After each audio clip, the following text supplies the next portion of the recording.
Merhabalar, ben Huri. Huri Medek Mutfak'ta kanalıma mutfağıma hoş geldiniz. Fırın kullanmadan tavada hazırlayabileceğiniz pratik Malaga tarifi vermek istiyorum. Evde tavası olan herkes kolaylıkla yapabilir. Tarifimize hemen başlayalım. 200 gram sıvı kremayı uygun bir kaba alarak ısıtalım. Sıcak kremaya 200 gram bitter çikolata ekleyelim. Karıştırarak çikolatanın erimesini sağlayalım.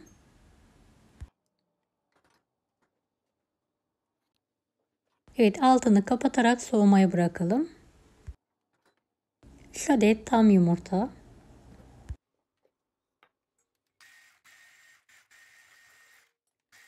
1 su bardağı toz şeker.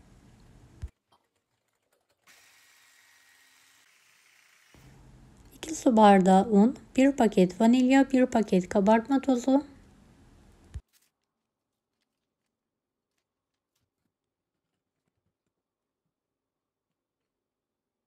1 çay bardağı ılık suyu da azar azar ekleyerek homojen olana kadar karıştıralım.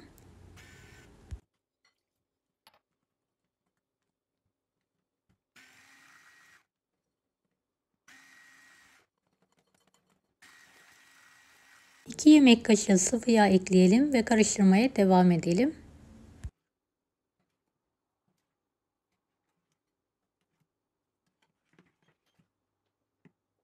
Hazırladığımız kek harcını 2 eşit olacak şekilde pet şişeye alalım.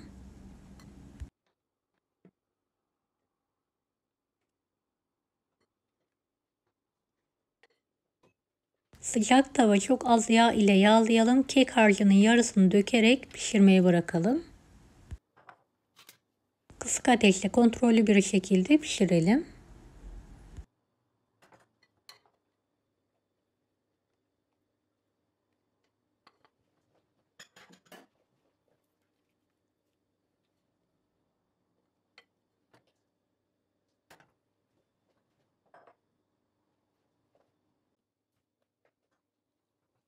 Pişen kekimizi kontrollü bir şekilde ters çevirerek diğer tarafı da kısık ateşte pişirmeye devam edelim. Servis tabağına alarak soğumaya bırakalım. Evet, ikinci tavamızı da çok az yağ ile yağladıktan sonra kek harcımızı dökerek tavaya yayalım.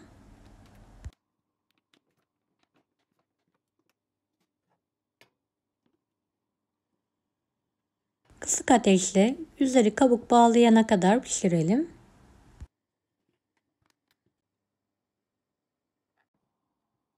Evet, göz göz oldu gördüğünüz gibi. Pişen kekimi ters çevirerek diğer tarafı da pişiriyorum. Servis tabağına alarak soğumaya bırakalım. Kekimizi kare olacak şekilde dilimleyelim.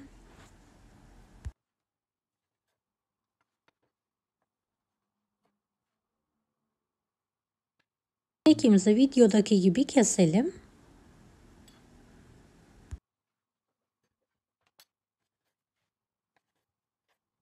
Diğer kekimizi de aynı şekilde aynı ebatta kesmeye devam edelim.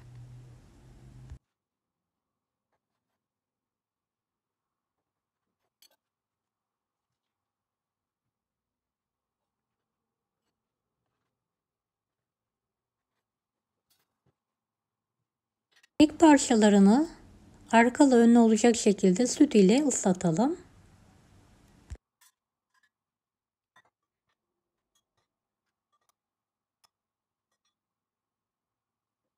Poşet krem şantiyi üzerindeki tarife göre karıştırdım. Sıkma poşetin içine alarak keklerin üzerine sıkıyorum.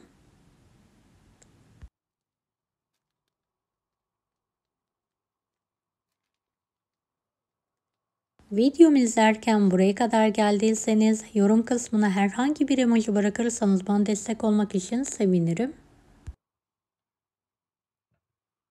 Her bir kek parçasına bir adet muz yerleştirelim. Kalan krem şantiyi de üzerine sıkarak sıvama yapalım.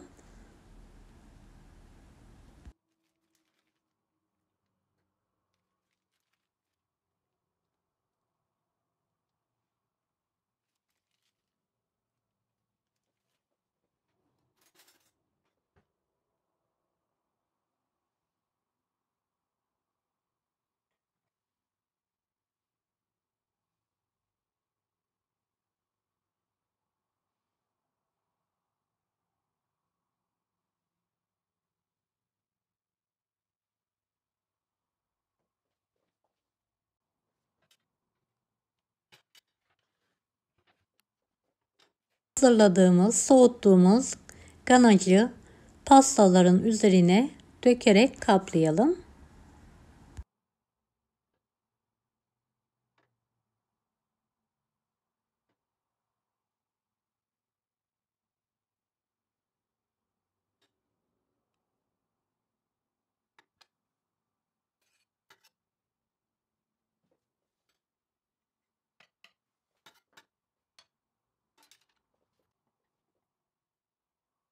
Evet, kalanları da aynı yöntemle çikolata sosuyla kaplamaya devam ediyorum.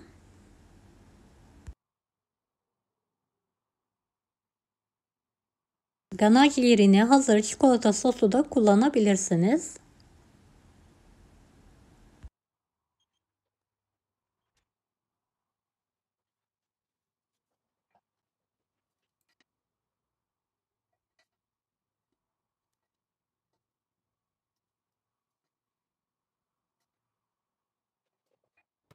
Kalan kek parçalarını mutfak robotunun içine alarak un haline gelene kadar çekiyorum.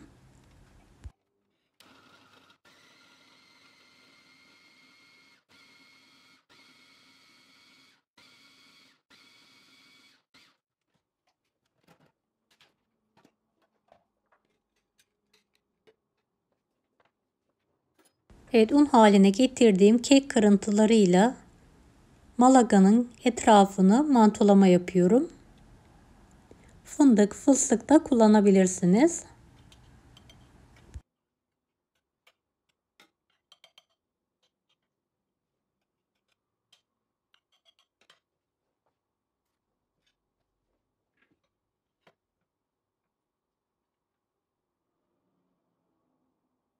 Kek kırıntısıyla kapladıktan sonra servis tabağına alıyorum. Kalanları da aynı yöntemle hazırlamaya devam ediyorum.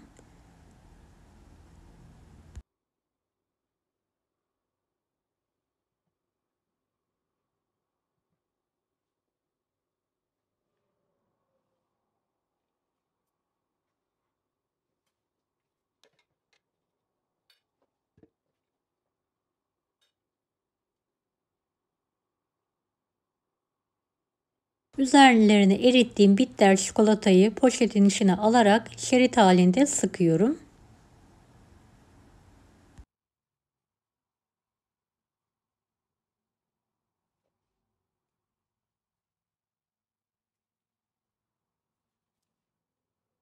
Kek parçaları ve çikolata sosuyla da toplar hazırladım.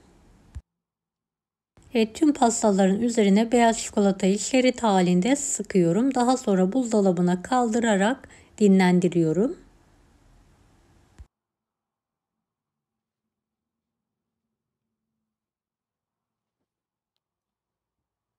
Evet, pastalarım hazır. 2 tava kekle bereketli bir tarif hazırladım. Pastalarımı buzdolabına dinlendirdikten sonra büyük bir servis tabağına alıyorum. Üzeri kapalı bir şekilde buzdolabınızda muhafaza edebilirsiniz.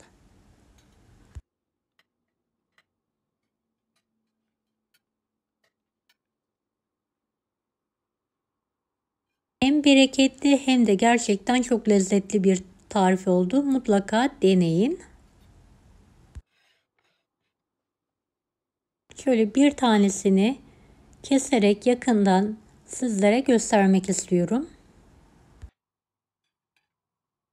Deneyecek olanlara şimdiden kolaylıklar dilerim. Kanalıma ücretsiz abone olmayı unutmayın.